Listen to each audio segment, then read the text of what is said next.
శుభోదయం మిత్రులారా, వార్తా కథనాలపై విశ్లేషణ కార్యక్రమం టీజీటీవీ మార్నింగ్ న్యూస్ కు స్వాగతం. నేను మీ జర్నలిస్ట్ సత్య. ముందుగా రాష్ట్రంలోని ప్రధాన వార్తలను కనుక పరిశీలించినట్టయితే, రేవంత్ రెడ్డికి రాష్ట్రం మీద ఉన్న అన్ని పనులను చక్కబెట్టడానికి సోయి ఉంటుంది, కానీ రైతుల సమస్యలను పట్టించుకోవడానికి మాత్రం తీరిక దొరకడం లేదు. నిన్నటి రోజున మరి ఆంధ్రాకు సంబంధించినటువంటి ఎన్టీఆర్ విగ్రహాన్ని మరి అంగరంగ వైభవంగా ఆవిష్కరించింది, కానీ మరి ఇక్కడ ఆ 2 నెలల నుంచి ధాన్యం కొనుగోలు కేంద్రాలలో పడిగాపులు కాస్తున్న రైతుల సమస్యను పరిష్కరించడానికి మాత్రం ఆయనకు మనసు రావడం లేదు. ఒకవైపు అకాల వర్షాలు, మరోవైపు వడదెబ్బతోటి నానా ఇబ్బందులు పడతా ఉంటే మరి 1వ తేదీన ధాన్యం కొనుగోలు కేంద్రాలు మూసేయాలని చెప్పి మంత్రి ఉత్తమ్ కుమార్ రెడ్డి చెప్తా ఉన్నాడు. ఇప్పటికే 80% కొనుగోలు చేసినామని చెప్తున్న రేవంత్ రెడ్డి మరి అక్కడ కొనుగోలు కేంద్రాలలో ఏదైతే కుప్పలు తెప్పలుగా ఉన్నటువంటి ధాన్యాన్ని ఎవరు కొనుగోలు చేస్తారు? మరి ఈ కాకి లెక్కలు చెప్పి ఎందుకు ప్రజలను మోసం చేసే ప్రయత్నం చేస్తా ఉన్నాడో ఒక్కసారి ఆలోచన చేయాలి. ప్రశ్నిస్తే కేసులు, లేదా ఎదిరిస్తే బేడీలు అన్న చందంగా మరి ఇక్కడ అన్నదాతను ఏదైతే తమ ఆవేదనను, ఆక్రందనను మరి ప్రభుత్వం దృష్టికి తీసుకురావడానికి వాళ్ళు రోడ్డు ఎక్కితే వాళ్ళ మీద అక్రమ కేసులతోటి వేధిస్తా ఉన్నాడు. మొన్నటికి మొన్న మరి ఉప ముఖ్యమంత్రి అయినటువంటి ఆ బట్టి విక్రమార్క సొంత నియోజకవర్గం జరిగితే మరి నిన్న ఏదైతే దుద్దిల్ల శ్రీధర్ ముఖ్యమంత్రి తర్వాత ముఖ్యమంత్రి అని చెప్పుకునే దుద్దిల్ల శ్రీధర్ సొంత మండలంలో మరి అక్కడ రాస్తారోకో చేసిన రైతుల మీద విధులకు ఆటంకం అని చెప్పి ఒక కానిస్టేబుల్ తోటి మరి పిటిషన్ తీసుకొని వాళ్ళ మీద కేసులు నమోదు చేయిస్తా ఉన్నారు. ఇట్లా ఉన్నది అలా దుర్మార్గపు కాంగ్రెస్ పరిపాలన. ఈ విధంగా ఉంటే మరోవైపు చూసుకున్నట్టయితే ఇందిరమ్మ ఇండ్లకు సంబంధించి ఆ 4.5 లక్షల ఇండ్లను మేము మొదటి విడతలో చేపట్టినామని చెప్పి 3 లక్షల ఆ ఇండ్లకు మాత్రమే శాంక్షన్ ఇచ్చి 2 లక్షల చిల్లర మరి ఇండ్లు మొదలైతే ఇప్పటి వరకు పూర్తయింది మరి 50,000 ఇండ్లు మాత్రమే పూర్తయినాయి. దానికి 22,500 కోట్లు కేటాయిస్తానని చెప్పి 6,200 కోట్లను మాత్రమే కేటాయించిన ఈ సర్కార్ మళ్ళీ 2వ విడత మేము 2.5 లక్షల ఇండ్లు ఇస్తున్నామని చెప్పి గప్పాలు కొడుతూ మరోవైపు పొంగులేటి శ్రీనివాసరెడ్డి మీరు హైదరాబాద్ లో కట్టిన ఇండ్ల కంటే ఇంకొక ఇల్లు ఎక్కువ కట్టే చూపిస్తాం, అప్పుడే ఓట్ల పోతామంటా ఉన్నాడు. మరి మేము 20 లక్షల ఇండ్లు మీరు హైదరాబాద్ లో కట్టించినాం, ఆ 20 లక్షల ఇండ్లు దాటితేనే మీరు మరి ఇక్కడ ఓట్లకు వెళ్ళాలని చెప్పి నిన్న రోజున కేటీఆర్ ప్రతి సవాలు కూడా చేసిండు. శ్రీనివాసరెడ్డికి సవాలు చేసడం, తప్పించకపోవడం పరిపాటిగా మారిందని చెప్పి కూడా ఆయన ఎద్దేవా చేసిన పరిస్థితిని మనం ఇక్కడ ప్రధానంగా గమనించవచ్చు. కర్ణాటక రాజకీయం రసవత్తరంగా మారింది. మరి కీలక మలుపులు తిరుగుతుంది అనుకున్నది ఎట్టకేలకు అధిష్టానం ఆదేశాలకు తలొగ్గి సిద్ధరామయ్య రాజీనామాకు అంగీకరించిండు. నిన్న మంత్రులతో ఏర్పాటు చేసిన సమావేశంలో అధిష్టానం ఆదేశాల మేరకు తాను రాజీనామా చేయబోతున్నా అని చెప్పి మరి ఇక్కడ ఉమ్మడిగా ఏదైతే డికే శివకుమార్ అదేవిధంగా సిద్ధరామయ్యలు ఉమ్మడి విలేకరుల సమావేశం ఏర్పాటు చేసి తాను తప్పుకొని ఏదైతే డికే శివకుమార్ కు అవకాశం కల్పిస్తున్నట్టుగా ఆయన ప్రకటించడంతో వాళ్ళకు అక్కడ ఏదైతే వాళ్ళకు ప్రశాంతంగా ముగిసింది. ఆ కాంగ్రెస్ లో ఏదైతే నెలకొన్న మరి విభేదాలు, మరి తెలంగాణ సంగతి ఏందనేది ఇప్పుడు తెర మీదకి వచ్చింది. అందరినీ తొక్కుకుంటా నేను పైకెక్కినా అని చెప్పుకునే రేవంత్ రెడ్డి ఇవాళ ఏం చేయబోతా ఉన్నాడు అని చెప్పి చెప్తున్న పరిస్థితి.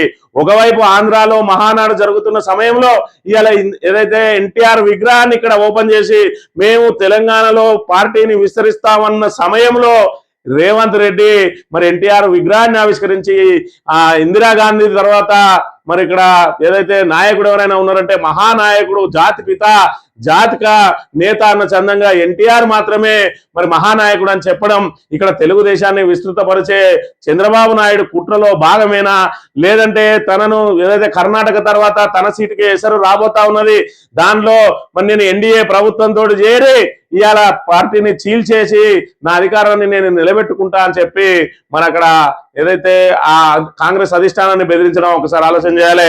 ఆయన ఎన్టీఆర్ విగ్రహ ఆవిష్కరణ సభలో ఏం మాట్లాడిండో ఒకసారి విన్నట్టయితే,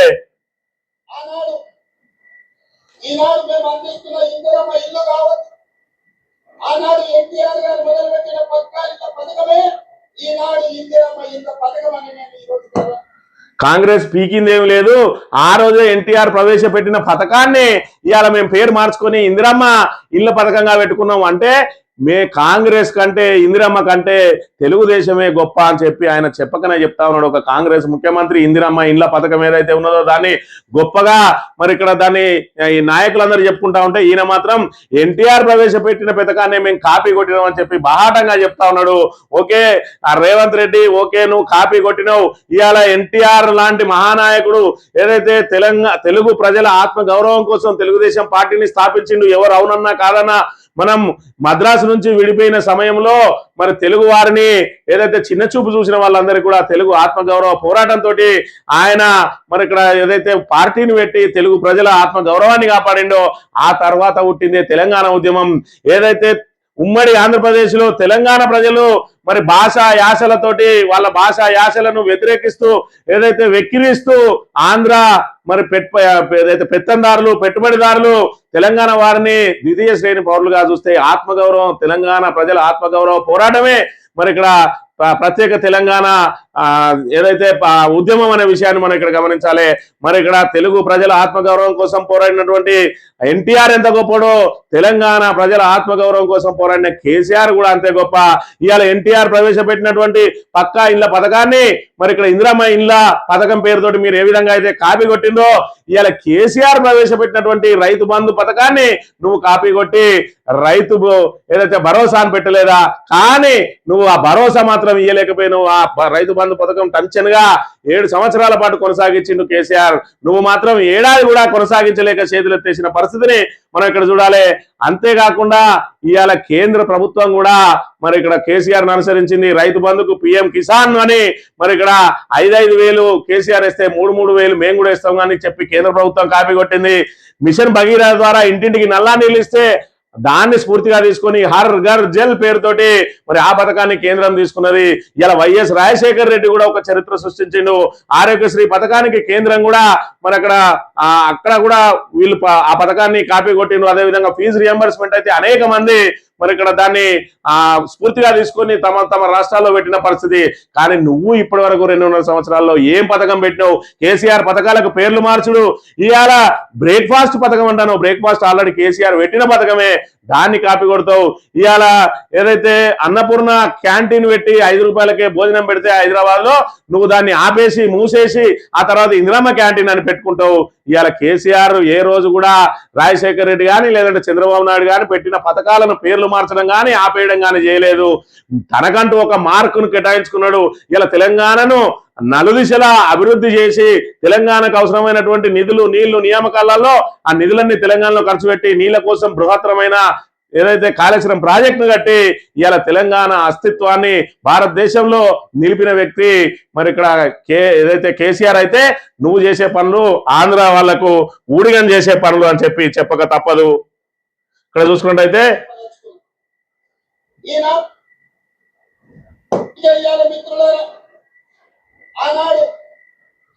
ఈనాడు మేము అందిస్తున్న ఇందిరమ్మ ఇల్లు కావచ్చు, ఆనాడు ఎన్టీఆర్ గారు మొదలుపెట్టిన పక్కా ఇళ్ల పథకమే ఈనాడు ఇందిరమ్మ ఇల్లు చేయాలి మిత్రులారా.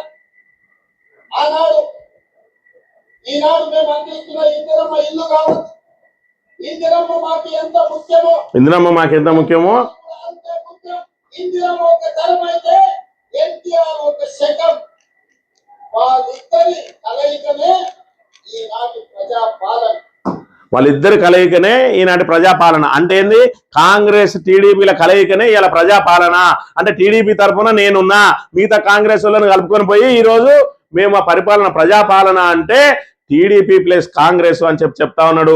రేపటి రోజున అసలు సిసలైన కాంగ్రెస్ నాయకులు తిరగబడ్డ రోజున ఈయన ఏం చేస్తాడు అని అంటే ఖచ్చితంగా ప్రభుత్వాన్ని కూలదోస్తాడు. ఈయన సీట్ నుంచి తప్పుకోమన్న మరుక్షణం కాంగ్రెస్ ప్రభుత్వం కూలిపోతుంది. ఈయన పోయి ఏదైతే టీడీపీ తోటి జతగలుగుతాడు, టీడీపీ బీజేపీ తోటి జతగా ఉన్నది, బీజేపీ జనసేనను పక్కన పెట్టుకున్నది, మళ్ళా టీడీపీ అదేవిధంగా బీజేపీ జనసేనల కూటమి తెలంగాణలోకి రాబోతా ఉన్నది. దానికి దారులు వరుస్తున్నదే మరి ఇక్కడ రేవంత్ రెడ్డి అనే విషయాన్ని మనం ఇక్కడ గమనించాలి. అందులో భాగంగానే మహానాడు జరుగుతున్న సమయంలో ఇక్కడ ఎన్టీఆర్ విగ్రహాన్ని మరి ఇక్కడ అంగరంగ వైభవంగా ఓపెన్ చేస్తే అక్కడ మొత్తం తెలుగుదేశం జెండలు ఎగురుకుంటా చంద్రబాబు జిందాబాద్ నినాదాలతోటి మారుపోయింది ప్రాంగణం, మారుమోగిపోయింది ప్రాంగణం అంతా. అంటే మరి ఇక్కడ తెలుగుదేశానికి ఊపిరి పోయడానికి రేవంత్ రెడ్డి ఎంత అడ్జస్ట్ ఉన్నాడు చూడాలి. 2 కళ్ళ సిద్ధాంతంతో తెలంగాణకు తీవ్ర ద్రోహం చేసిన చంద్రబాబును మళ్ళా చంద్రబాబు చేతిలో తెలంగాణ పెట్టడానికి ఇప్పటికే మన జలహక్కులన్నింటినీ కూడా కాలరాసి ఇవాళ అక్కడ బనకచెర్ల పోలవరం లింక్ ప్రాజెక్టులు చేసుకున్నా, మరి అదే విధంగా చూసుకున్నటువంటి ఏదైతే పోలవరం లింక్ కెనాల్ కట్టుకుంటా ఉన్నా కూడా నోరు మూసుకుంటున్న ఈ వ్యక్తి ఇవాళ తెలంగాణ ప్రయోజనాలను ఏ విధంగా తాకట్టు పెడతా ఉన్నాడో ఒక్కసారి ప్రజలందరూ కూడా గమనించాలి. ఈ వార్తా కథనాలను కనుక పరిశీలించినట్టయితే తొండి సర్కార్పై తోపుడు బండితో నిరసన. ఒక రైతు మరి ఇక్కడ పంట కొనుగోలులో ప్రభుత్వం తొండాటను వ్యతిరేకిస్తూ తోపుడు బండిపై వడ్ల బస్తాలతో నిరసన తెలిపిందట. కందాటి మణిపాల్ రెడ్డి మండుటెండలో కొలనుపాక నుంచి ఆలేరు మార్కెట్ దాకా కాళ్లకు చెప్పులు లేకుండా ఇల్లు వేసుకొని ఆయన తన నిరసన తెలియజేస్తే వడ్ల కొనుగోలులో ప్రభుత్వం కావాలనే జాప్యం చేస్తున్నదని ఆరోపిస్తూ కొమరంభీం జిల్లా దహగాం మండలం లగ్గాం కొనుగోలు కేంద్రంలో రైతన్నలు తమ ధాన్యానికి నిప్పు పెట్టి తమ నిరసనను వ్యక్తం చేసిండ్రు. ధాన్యం కొనకుండా తప్పించుకు తిరుగుతున్న కాంగ్రెస్ ప్రభుత్వ వైఖరిని నిరసిస్తూ బీఆర్ఎస్ ఆందోళనకు దిగింది. గురువారం మెదక్ జిల్లా వెల్దుర్తిలో రైతులతో కలిసి రాస్తా రోకో చేపట్టిన పరిస్థితి. మరి ఇక్కడ ప్రభుత్వం ఏం చేస్తుంది అంటే ఎరుగడుగుతే కేసులు, పండిన పంట కొనమంటే బేడీలు. ఇది ప్రజాపాలననా లేకపోతే పౌర పీడన అనేది ఇక్కడ తెలంగాణ ప్రజలు ఒకసారి ఆలోచన చేసుకోవాలి. మంత్రి దుద్దిల్ల శ్రీధర్ తన సొంత నియోజకవర్గం సొంత మండల కేంద్రంలో రైతులు రాస్తారోకో చేస్తే వాళ్ళ మీద ఒక కానిస్టేబుల్ తోటి మరి ఇక్కడ ఫిర్యాదు తీసుకొని వాళ్ళ మీద విధులకు ఆటంకం కేసు పెట్టిండు అని అంటే ఈ దుర్మార్గ ప్రభుత్వం ఏ విధంగా ఉన్నది. ఒకవైపు ప్రతిపక్షాలను అణచివేయడానికి తప్పుడు కేసులు పెడతా ఉంటే మరోవైపు రైతులు తమ ఆవేశాన్ని ఆక్రందనను వెళ్ళగచ్చడానికి ప్రభుత్వానికి తమ సమస్యను తెలియజేయడానికి రోడ్డెక్కితే వాళ్ళ మీద ఈ రకంగా అక్రమ కేసులు పెట్టి వేధిస్తా ఉన్నది. 2.5 ఏళ్లుగా అణచివేతల పర్వం. అన్నదాతలను వదలని కాంగ్రెస్ సర్కార్ ఆగ్రహించిన ఆందోళన చేసిన సంఖ్యలే. కరెంటు, సాగునీళ్లు ఇవ్వమన్న కేసులు, భూములు ఇవ్వకున్న భయభ్రాంతులు.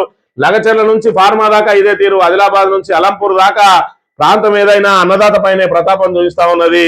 ప్రభుత్వ వైఫల్యాలను ఎత్తి చూపితే విపక్ష నాయకుల మీద కేసులు, ప్రశ్నిస్తే ప్రజా సమూహం మీద కేసులు, సోషల్ మీడియాలో పోస్ట్ పెడితేనే కాదు ఆ పోస్ట్ షేర్ చేసినా కూడా నాన్ అవైలబుల్ కేసులు, ఎరువులు అందక పంట కొనక కడుపు మండిన రైతులు ఆందోళనకు దిగితే వారి చేతికి బేడీలు, అడ్డగోలు భూసేకరణకు అడ్డం పడితే ఏకంగా జైళ్లు, ప్రభుత్వానికి వ్యతిరేకంగా ఎక్కడైనా ఎవరైనా గలం విప్పితే దాడులు, దౌర్జన్యాలు. ఇది 2.5 ఏళ్లుగా రాష్ట్రంలో సాగుతున్న విధ్వంసకర పాలన.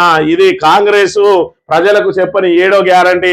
6 గ్యారంటీలు అమలు చేయడంలో మాత్రం విఫలమైంది కాంగ్రెస్ సర్కార్, కానీ 7వ గ్యారంటీని మాత్రం పక్కా అమలు చేస్తా ఉన్నది. ఏంటిదా 7వ గ్యారంటీ? మీరు రోడ్డు ఎక్కితే కేసులు పెడతాం, మీరు నిలదీస్తే మిమ్మల్ని జైలుకు పంపిస్తాం, మీరు ఏదైతే మాట్లాడితే అణచివేస్తాం, మీ గొంతులను బూటు కాళ్లతోటి తొక్కి పెడతామని చెప్పి ఎక్కడ ప్రజా ఉద్యమాలను ఎక్కడికక్కడ అరికట్టడానికి ఇవాళ ఏదైతే చెప్పకనే ప్రకటించింది 7వ గ్యారంటీ. ఆ 7వ గ్యారంటీని మాత్రం పక్కా అమలు చేస్తా ఉన్నది. అందులో బాగానే 2.5 ఏళ్ల నుంచి పోలీసులను అడ్డంగా వాడుకొని ఇవాళ అనేక అక్రమ కేసులు, రౌడీ షీట్లు, పీడీ యాక్టులు అన్నిటిని కూడా పెడతా ఉన్నది. ఇలా పోలీసులు కూడా మరి ఏదైతే తమకు పోస్టింగ్ల కోసం విచ్చలవిడిగా మరి అధికార దుర్వినియోగం చేస్తా ఉన్న పరిస్థితిని కూడా మనం ఇక్కడ చూడవచ్చు. ఒకవైపు రైతులు తమ ఆరుగాలం పండించిన పంటను మరి అమ్ముకోవడానికి ధాన్యం కొనుగోలు కేంద్రాల్లో 2 నెలల నుంచి ఎదురు చూస్తా ఉంటే ఇదే అదనంగా మరి ఏదైతే మిల్లర్లు మరి రైతులను దోసుక తింటా ఉన్నారు. క్వింటాలకు 19 కిలోలట. తరుగు పేరిట రైస్ మిల్లర్ల దోపిడీ. ఇదేమని నిలదీస్తే ఉల్టా దబాయింపులు, వడ్లు అన్లోడ్ చేయబోమంటే బెదిరింపులు, ఫోన్లో వీడియో తీసిన పాలమూరు రైతట. ఏ రకంగా వాళ్ళను హింస పెడతా ఉన్నది ఈ ప్రభుత్వం అనే విషయాన్ని ఒక్కసారి గమనించినట్టయితే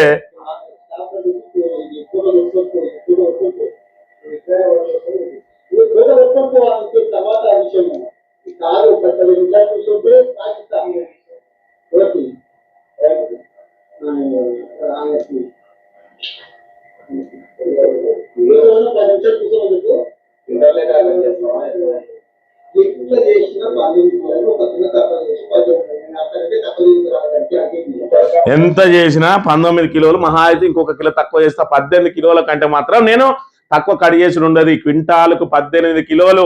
కాంగ్రెస్ నాయకులారా ఏడవన్నారు. దుద్దిల్ల శ్రీధర్ ఏమన్నావు? ఒక గింజ కూడా తరుగు మేము కడి చేసే పరిస్థితి లేదన్నావు.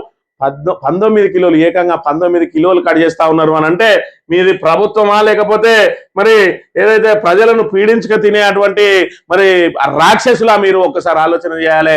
రైతులకు అండగా నిలవాల్సిన మీరు ఇవాళ ముఖం చాటేసి ఇవాళ 80% కొనుగోలు పూర్తయినాయి అని చెప్పి కాకి లెక్కలు చెప్పుకుంటా అన్నదాతల ఉసురు తీస్తా ఉన్నది కాంగ్రెస్ ప్రభుత్వం.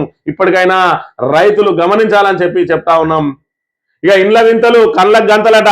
ఇందిరా మిల్లపై కాంగ్రెస్ సర్కార్ జూటా లెక్కలు. రాష్ట్రంలో 4.5 లక్షల ఇళ్లు నిర్మిస్తున్నట్టు మంత్రి బీరాలు, మంజూరైన 3,24,000, పని మొదలైన 2,74,000, స్కీమ్ మొదలైనాక 14 నెలల్లో పూర్తయిన 57,000 మాత్రమే. తొలి విడతలో 22,500 కోట్లు కేటాయించామన్న సర్కారు తీరా పథకానికి విడుదల చేసింది మాత్రం 6,255 కోట్లు. 5 లక్షలు ఇస్తామని ఇల్లు పూర్తయ్యాక ఇస్తున్నది 3,60,000. ఈ ఇందిరమ్మ ఇండ్ల మతలబ్ ఒకసారి గమనించినట్టయితే మొత్తంగా మరి ఇక్కడ 4.5 లక్షల ఇండ్లు అని చెప్పి అటాసంగా ప్రకటించిండ్రు. దీనికి ఎన్ని పైసలు కావాలి? 22,500 కోట్లు కావాలి. మరి 22,500 కోట్లలో 6,255 కోట్లు కనుక నువ్వు కేటాయించినట్టు అయి ఉంటే ఎన్ని వేల ఇండ్లు అవుతాయి? మరి ఒక్కసారి ఆలోచన చేసుకోవాలి. 1,20,000కు సంబంధించిన ఇండ్లకు మాత్రమే నువ్వు నిధులు విడుదల చేసినావు. అందులో కనీసం 1,20,000 అన్న పూర్తయినాయి అంటే మరి 2,74,000 మందికి పని మొదలు పెట్టినట. మొత్తంగా 4.5 అన్నావు, 3,24,000కి మాత్రమే శాంక్షన్ ఇచ్చినావు. 2,74,000 మంది మాత్రమే మరి వాటిని పనులు మొదలు పెట్టిండ్రు. అందులో 57,000 మాత్రమే ఇప్పటి వరకు పూర్తయినాయి. 6,255 కోట్లు కేటాయించి 4.5 లక్షల ఇండ్లు ఏ విధంగా కట్టిస్తావు? మరి ఇక్కడ రేవంత్ రెడ్డి అంటే అవన్నీ కాకిలకలే అయిపోయినాయి అని చెప్పి ఇగో ఇందిరమ్మ ఇండ్ల ఇగో ఇది అసలు వాస్తవము. ఈ రకంగా ఉంటే ఇక మేము ఇందిరమ్మ ఇల్లు ఇస్తాం అని చెప్పి ఓ సాటభారతం చెప్తా ఉన్నాడు ఈ రేవంత్ రెడ్డి ఆయనకో అనే విషయాన్ని మనం ఇక్కడ గమనించాలి. ఇక చేతనైతే చేతాల్లో చూపెట్టు, సవాల్ చేసి పారిపోవడం మంత్రి పొంగులేటికి అలవాటే. బాంబులు పేలుస్తామని తుస్సుమనిపించిన తుపేల్ మినిస్టర్. హైదరాబాద్ లో పేదల కోసం 1,00,000 ఇళ్లు కట్టింది మేమే. ఆత్మగౌరవ గృహాలు కట్టిన ఆత్మగౌరవ పార్టీ బీఆర్ఎస్ డబుల్ బెడ్రూమ్ ఇల్లు 7 ఇందిరామ ఇళ్లతో సమానం. 2.5 ఏళ్లలో కట్టిన ఇళ్ల లెక్కపై శ్వేతపత్రం ఇవ్వాలి. ఎక్స్ వేదికగా BRS working president KTR fire అని చెప్పి దమ్ముంటే 20 లక్షల ఇల్లు కట్టినాకనే ఓట్లాడు అని చెప్పి ఏదైతే 5 సంవత్సరాలలో సంవత్సరానికి 4 లక్షల చొప్పున 20 లక్షల ఇల్లు ఇస్తామని చెప్పి ఏదైతే బీరాలు వలికిండో 50,000 మాత్రమే ఇప్పటి వరకు పూర్తయినాయి. అందులో కూడా 5 లక్షలు ఇస్తలేరు, 3,60,000 ఇస్తాడు. 1,40,000 ఉపాధి హామీ ద్వారా ఇస్తారట. ఉపాధి హామీ ద్వారా ఎట్టిస్తామంటే మీ ఇంట్లో ఎన్ని జాబకాలు ఉన్నాయి, అన్ని జాబకాలు ఏంది, మీరు పనికి పోకున్నా కూడా అందులో మస్టర్ వేయించి కేంద్ర ప్రభుత్వం మనకు అనుకున్నంత డబ్బులు ఇస్తలేదు కాబట్టి దొంగసాటుగా ఉపాధి హామీ నిధులను మనం లాగేసుకుందాం, ఈ దొంగ లెక్కలతోటి మీ 1,40,000 నింపుతా అంటాడు. ఎన్ని రోజులు ఎన్ని మస్టర్లు అయితే 1,40,000 అయితే ఒక్కసారి మరి యావత్ ప్రజానికం ఆలోచన చేసుకోవాలి. 3,60,000 ఇచ్చి 5 లక్షలు ఇస్తానని చెప్పి వాళ్ళని అప్పుల పాలు చేస్తా ఉన్నది కాంగ్రెస్ ప్రభుత్వం అనే విషయాన్ని కూడా మనం ఇక్కడ గమనించాలి. ఇక ఉద్యమకారులకు ఎక్కడ ఉద్యోగాలు ఇచ్చిందని చెప్తే మరి ఇక్కడ ఏదైతే వీరేశం కాంగ్రెస్ ఎమ్మెల్యే వీరేశం భార్యనే చెప్పిందట పుష్ప. నిన్నటి రోజున వీడియో మరి వైరల్ గా మారింది. ఉద్యమకారులకు ఉద్యోగం ఇచ్చింది కేసీఆరే, నాతో పాటు జైలుకు పోయిన 16 మందికి కొలువులు మా ఇంట్లోనే సార్ సంతకం పెట్టి ఉత్తర్వులు ఇచ్చిండ్రు. కాంగ్రెస్ ఎమ్మెల్యే వేముల వీరేశం సతీమణి పుష్ప వీడియో వైరల్. ఇప్పటికన్నా వేముల వీరేశం బుద్ధి తెచ్చుకోవాలి, సిగ్గుండాలి కొంచెమన్నా. ఇక కేసీఆర్ మీద మాట్లాడేటప్పుడు ఒకసారి నీ భార్యను అడిగి నీ భార్య పర్మిషన్ తీసుకొని మాట్లాడు, లేకపోతే సిగ్గులేని వీరేశం నోరు మూసుకొని మూలకు పడి ఉండాలి, ఇంట్లో పడి ఉండాలి. ఇక పరిషత్ ఎన్నికలు ఇప్పట్లో లేనట్టే. ఎంపీటీసీ జెడ్పీటీసీ ఎన్నికలు మరింత ఆలస్యం. జూన్ 25 నుంచి జూలై 24 వరకు రాష్ట్రంలో SIR. అక్టోబర్లో తుది ఓటరు జాబితా ఖరారయ్యే ఛాన్స్. ఆ తర్వాతే ప్రాదేశిక ఎన్నికల నిర్వహణ సాధ్యం. ఎన్నికలు ఇప్పట్లో లేకుంటే రైతు భరోసా కూడా డౌటే. పరిషత్ ఎన్నికలు ఇప్పట్లో రావు అని టీజీటీవీ ముందే చెప్పింది. ఎందుకంటే మరి ఇక్కడ ఓటరు సవరణ ప్రక్రియ ఏదైతే జరుగుతా ఉన్నదో అది అక్టోబర్ 1వ తేదీ వరకు తుది జాబితా రిలీజ్ అవుతుంది కాబట్టి అక్టోబర్ 1 రాక ఎన్నికలు జరిగే అవకాశం లేదని మనం ముందే చెప్పినాం. అదే విధంగా ఇప్పుడు దాంతో మరో ప్రమాదం పొంచి ఉన్నది. ఎందుకంటే కేసీఆర్ నాట్లప్పుడు రైతు బంద్ వేస్తే ఈయన ఓట్లప్పుడు మాత్రమే రైతు భరోసా ఇస్తాడు కాబట్టి ఇప్పుడు పరిషత్ ఎన్నికలు లేవు కాబట్టి మరి ఇక్కడ రేపటి నుంచి తొలకరి పలకరించింది ఆల్రెడీ. మరి ఒకవైపు ధాన్యం కొనుగోలు కేంద్రాలలో పాపం పడిగాపులు కాస్తున్న రైతులు మరోవైపు పొలాలను దుక్కి దున్నుకోవడానికి సిద్ధమవుతా ఉన్నారు. ఇప్పుడన్నా మొన్న ఎట్లాగూ ఇయ్యలేదు రైతు భరోసా, అంతకంటే ముందు 2 పర్యాయాలు ఎగ్గొట్టిండు, ఇప్పుడన్నా ఇస్తాడా అంటే ఓట్లే లేవా ఎట్లా ఇస్తాడు. మళ్ళీ అక్టోబర్ వచ్చింది అనగా ఇక నోటిఫికేషన్ వస్తుంది అనగా 1 ఎకరానికి వేసి ఇక మేము రైతు భరోసా మళ్ళీ అందరికి ఇచ్చేస్తామని చెప్పి ఆ ఓట్ల కోసం మరి ముసలి కన్నీరు కాల్చాడు. ఇవాళ రైతులను వేధించుకుంటా తినుకుంటా రేవంత్ రెడ్డి ఇంకా మాది రైతు ప్రభుత్వం అని చెప్పుకుంటా ఉన్నాడు. అంటే ఇది మరి ఏదైతే చెప్పేవానికి వినేటోళ్ళు లోకోనా లేదంటే ప్రజలందరూ చెవులో పూలు పెట్టుకున్నాడు కనబడతారా? ఒక్కసారి ఆలోచన చేయాలి. జనసేనకు జర్నలిస్టుల సెగాట. జనసేన నాయకుడు మీడియా సమావేశం రసాబస. నాగేశ్వర పాశం యాదగిరిపై నోరు వారేసుకున్న నేతలు. సంపద్ నాయక్ బూత్లపై మండిపడిన పాత్రికేయులు. నిలదీతతో సమాజ్ కూడా ప్రెస్ క్లబ్ నుంచి నేతల పరుగు అని చెప్పి మరి ఇక్కడ ఆంధ్రాకు సంబంధించిన నాయకుల బూట్లు నాకడానికి కొత్తగా తయారైతా ఉన్నాడు. మొన్న కూడా ఏమో అసలు తెలంగాణ అనే పదం డిక్షనరీ లేదంటాడు టీడీపోడు. వీడేమో ఇలా తెలంగాణ నాయకులను పవన్ కళ్యాణ్ కోసం తెలంగాణ నాయకులను దుర్భాషలు ఆడుతా ఉన్నాడు. ఈ రకంగా ఆంధ్ర వల్ల బూట్లు నాకడానికి మరి తెలంగాణలో ఇలాంటి దౌర్భాగ్యులు తయారవుతున్న పరిస్థితి కూడా మనం ఇక్కడ చూడాలి. రెవెన్యూలో రివర్స్ పాలన బదిలీల చిత్రాలట. ఆర్డీఓపై పెత్తనం తహసీల్దార్కు. రెవెన్యూ శాఖ బదిలీలో అసంబద్ధ నిర్ణయాలు. క్యాడర్ కాకపోయినా డిఆర్ఓలుగా బదిలీ. తాజాగా అర్బన్ మండల కేంద్రాల్లో అదనపు తహసీల్దార్ పోస్టు క్రియేట్ చేస్తూ ఉత్తర్వులు. సర్కార్ నిర్ణయంపై తీవ్ర స్థాయిలో విమర్శలు అని చెప్పి మరి ఇక్కడ రెవెన్యూలో రివర్స్ పాలన అంటే ఇలా ఆర్డీఓ స్థాయి అధికారి మరి ఎంఆర్ఓ మీద ఆర్డీఓ ఉంటాడు. ఆర్డీఓ కింద 6-7 మరి ఇక్కడ ఎంఆర్ఓలు ఉంటారు. అయితే ఎంఆర్ఓలను బదిలీ చేసే ప్రక్రియలో భాగంగా డిఆర్ఓ అనే పోస్ట్ ఒకటి ఉంటుంది. డిఆర్ఓ అంటే డిస్ట్రిక్ట్ రెవెన్యూ ఆఫీసర్. ఆ డిస్ట్రిక్ట్ లో ఉన్న 2, 1, 3 మరి ఎన్ని మరి రెవెన్యూ డివిజన్లు ఉంటే అవన్నిటి కూడా డిఆర్ఓనే బాసు. ఏదైతే అడిషనల్ కలెక్టర్ తర్వాత డిఆర్ఓనే ఉంటాడు. మరి ఆ డిఆర్ఓగా మరి కనీసం ఈ ఆర్డీఓలను డిఆర్ఓలుగా వేసి ఈ తహసీల్దార్లను ఆర్డీఓలుగా వేయకుండా తహసీల్దార్ నుంచి డిఆర్ఓని చేస్తే తెల్లారి నుంచి తహసీల్దార్కు ఆర్డీఓ సలాం కొట్టాల్సిన పరిస్థితి ఏర్పడతా ఉన్నది. ఇది ఈ తుగ్లక్ ప్రభుత్వం చేస్తున్నటువంటి ఈ నిర్ణయాలు ఈ విధంగా ఉంటే మరోవైపు అర్బన్ లో అదనపు తహసీల్దార్ అని చెప్పి మళ్ళీ కొత్తగా పోస్టును క్రియేట్ చేస్తా ఉన్నట్టు. ఎందుకంటే తహసీల్దార్ తమ మాట వినకపోతే ఈ అదనపు తహసీల్దార్ ద్వారా సంతకాలు పెట్టుకొని భూములను కాజేసే యత్నమే ఇది అనే విషయాన్ని మనం ఇక్కడ గమనించాలి. సాక్షి దినపత్రిక విషయానికి వస్తే రైతు కోసం చూడండి. 80% ధాన్యం ఎక్కడ కొనుగోలు చేశారో చెప్పండి. రేవంత్ సర్కార్ అబద్ధాలు చెప్తోంది. రైతులను బాధపెట్టే ప్రభుత్వానికి అధికారంలో ఉండే అర్హత లేదు. మీరే కనుక ప్రతిపక్షంగా గట్టిగా బీఆర్ఎస్ కొట్లాడినట్టు కనుక కొట్లాడే ఉంటే ఇప్పటికే ఎంతో కొంత రైతులకు మేలు జరిగేది. మరి చేతులు కాలేక ఆకులు పట్టుకున్నట్టు ఇవాళ మొత్తం బీజేపీ కాంగ్రెస్ ఒక్కటే అని చెప్పి ప్రజలందరూ ఒక డిసైడ్కి వచ్చిన తర్వాత ఇవాళ మేము రైతులకు అండగా నిలుస్తామని చెప్పి పోరాటాలు చేస్తుంది బీజేపీ. ధాన్యం కొనుగోలులో నెంబర్ 1 రికార్డు స్థాయిలో సేకరణ. మంత్రి ఉత్తమ్ కుమార్ రెడ్డి బీజేపీ పాలిత రాష్ట్రాల కంటే మెరుగ్గా వరి మొక్కజొన్నలు కొనుగోలు చేస్తున్నట్టు వెల్లడి. జూన్ 1లోగా కొనుగోలు పూర్తి చేయాలని కలెక్టర్లకు ఆదేశం. ఒకవైపు సిగ్గుండాలే, రైతులందరూ రోడ్డు ఎక్కుతారు. మరి రైతుల ఆవేదన ఆక్రందన మరి పిట్టల్లాగా రాలిపోతా ఉన్నారు. ఇటు వడదెబ్బతో రాలిపోతా ఉన్నారు, ఇటు గుండెపోటుతో రాలిపోతా ఉన్నారు.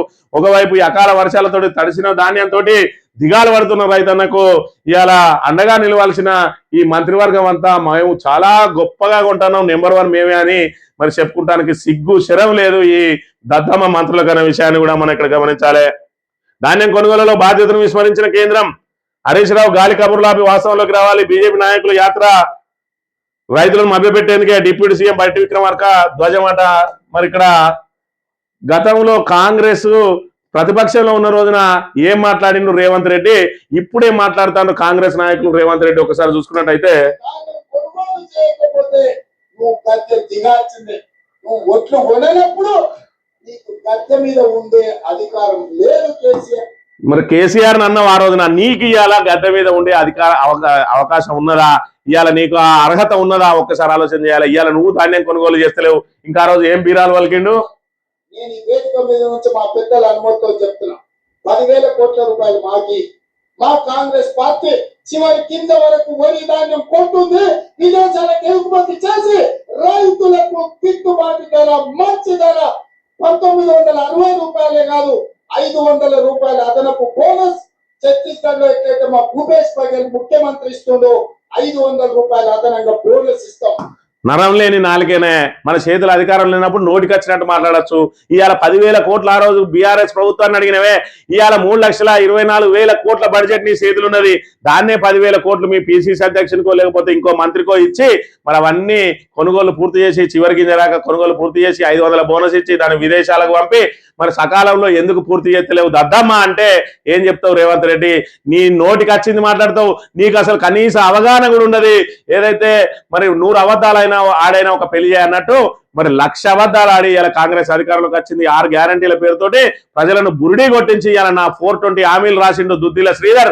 నేను మంత్రిలో 5 సార్లు ఏ విధంగా అయితే జనాన్ని మోసం చేసినో ఇలా రాష్ట్ర ప్రజలను మోసం చేస్తా అని చెప్పి ఒక దిక్కుమాలిన మరి ఇక్కడ మేనిఫెస్టోని రాసి ఇవాళ ప్రజలను మొత్తం పూర్తి స్థాయిలో పాతాళానికి తొక్కేసింది కాంగ్రెస్ ప్రభుత్వం అనే విషయాన్ని మనం ఇక్కడ గమనించాలి. సంక్షేమ చిట్టా ఒకే చోటాట.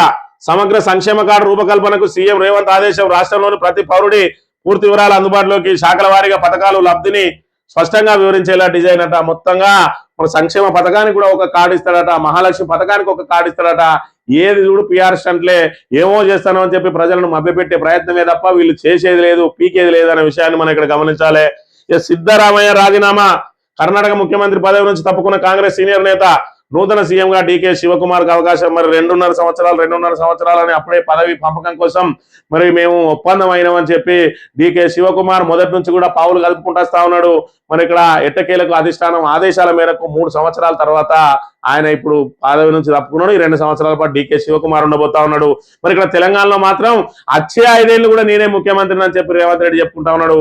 ఇప్పటికే అసలు కాంగ్రెస్ నేతలు మొత్తం మరి ఇక్కడ మంత్రులు కానీ సీనియర్ మంత్రులు కానీ అసలు సిసలైనటువంటి కాంగ్రెస్ మరి ఇక్కడ నాయకులు సీనియర్ నాయకులు అందరూ కూడా రేవంత్ రెడ్డి మీద ఒకవైపు మండిపడతా ఉంటే ఆయన ఎప్పుడూ మరి ఇక్కడ గద్దెదించాలని చూస్తా ఉంటే నేను మాత్రం ఇంకా 5 ఏళ్ళు కూడా నేనే ఉంటా అని చెప్పి మరి ఇక్కడ కాంగ్రెస్ అధిష్టానాన్ని ధిక్కరించి చెప్పుకుంటున్నటువంటి రేవంత్ రెడ్డిని అధిష్టానం ఎందుకు చేయలేకపోతా ఉన్నది అని అంటే మోడీ సపోర్ట్ ఉన్నది రేవంత్ రెడ్డికి, చంద్రబాబు సపోర్ట్ ఉన్నది. ఇళ్ళకెళ్ళి 10-20 మంది ఎమ్మెల్యేలను లాక్కపోయినా కూడా ప్రభుత్వం కుప్పగూలి మళ్ళీ ఎన్నికలు వచ్చుడు తప్ప ఇవాళ కాంగ్రెస్ పేరు కన్నా ఉంటది. కనీసం వీళ్ళు తీసుకొచ్చే సంచులు ఏదైతే మోసుకొస్తాడో ఆ సంచులతోటన్నా దేశవ్యాప్తంగా కాంగ్రెస్ ను మరి బలోపేతం చేసుకోవచ్చు, తెలంగాణను వదిలిపెడదాం అన్నట్టుగా ఉన్నది అధిష్టానం. ఈ ఆంధ్రజ్యోతి విషయానికి వస్తే ఎకరాకు 237 కోట్లట తెలంగాణ రియల్ ఎస్టేట్ లో సరికొత్త రికార్డు అని చెప్తున్న పరిస్థితి.